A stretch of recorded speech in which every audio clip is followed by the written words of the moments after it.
Salut Simon, bonjour, merci de me recevoir ici dans le Gard. Alors tu t'occupes de la marque Orbea? C'est ça, exactement, ouais. Je suis responsable marketing de la marque pour la France et la Belgique. D'accord. Et donc ouais, on t'accueille ici à côté de Bourdiguet, dans un petit hameau perdu, tu as vu. Donc tu proposes en fait des formations aux revendeurs, c'est une sorte de stage pour les revendeurs. Qu'est-ce que tu fais exactement? Ouais, c'est ça, moi j'appelle ça une expérience parce que ça lie le côté formation, comme tu dis, où ils apprennent à connaître nos produits, à les toucher, et puis après ils vont expérimenter ça. Donc ils roulent un peu, c'est ça? Tu les fais rouler. Et donc moi tu vas me faire rouler aussi ici dans la nature avec ces VTT tout suspendus. Voilà, c'est un petit peu le but en fait, c'est de te mettre dans la peau de nos revendeurs, donc te montrer un petit peu les explications, marketing ou produits, et puis que tu te fasses ton propre avis, et que tu me dises si c'est bien ou pas bien sur la même boucle qu'on a créée entièrement pour tester la plateforme Ocam. Ok, donc là on est sur l'Ocam et tu me proposes 2 formats de roues, c'est ça? Ouais, parce que l'Ocam c'est un vélo très très polyvalent, c'est le vélo le plus polyvalent de notre gamme. D'accord. Et on n'a pas choisi de taille de roue suivant les utilisateurs, donc on propose 2 tailles de roue, 2 débattements, plusieurs choix de composants. D'accord. Ça c'est un petit peu la force d'Orbea, et pour s'en faire vraiment son propre opinion, le mieux c'est de le tester. Donc on va y aller, on va rouler. Donc tu me proposes dans un premier temps, je vais rouler avec un Ocam en 29 pouces et dans un second temps en 27,5 pouces. C'est ça. Donc on fait un tour et puis après on en reparle? Ouais, voilà, même peut-être qu'on va faire un tour pour s'échauffer, et un deuxième tour pour sentir, et puis on ira en refaire un troisième tour si tu aimes bien ça. Ça marche, ok, on y va.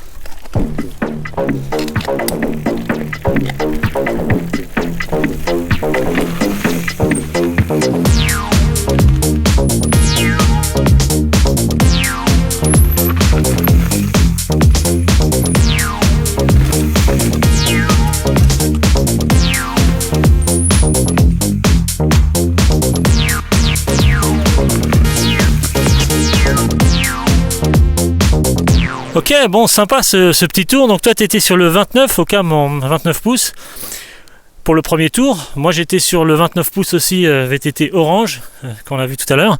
Et maintenant moi je suis sur le 27,5. Et toi tu es toujours sur le 29. Tu préfères le 29?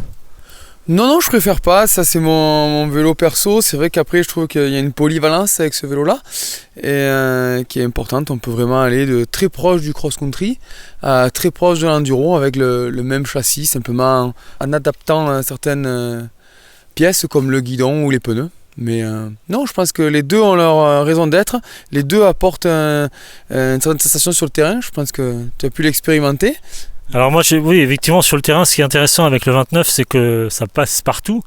Hein, mais par contre, avec le 27,5, on a la sensation d'avoir un petit peu plus de maniabilité. Est-ce que tu peux nous parler un petit peu de cette maniabilité, justement? Oui, c'est clair que les 2 formats de roues apportent des choses différentes. C'est clair, le 27 s'anime plus vite. Dès qu'on met un coup de pédale, on sent que ça répond. Au niveau du guidon aussi, et ça amène une certaine maniabilité. Qui est assez intéressante. À l'inverse, le 29, il faut un petit peu le lancer, mais il y a aussi pas mal de stabilité et de grip. Donc suivant comment on aime rouler, suivant son niveau, on peut vraiment trouver quelque chose, chaussure à son pied, comme on dit, et se régaler, quoi. Alors question maniabilité, on est quand même sur 2 débattements un petit peu différents sur ces 2 VTT. Oui, exact. Le 29 pouces propose 120 mm et le 27 140. Mais c'est la même famille. Simplement, comme tu as pu le sentir, vu que l'absorption, la rotation est un petit peu différente, la taille de roue, on a ajusté les débattements pour proposer une expérience quand même assez similaire entre les 2 produits.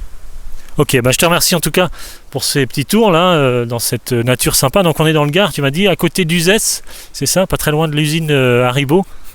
Voilà, ou pour le côté historique plus près du pont du Gard, mais ouais, c'est aussi une bonne référence, les bonbons Haribo. Ouais, c'est ça.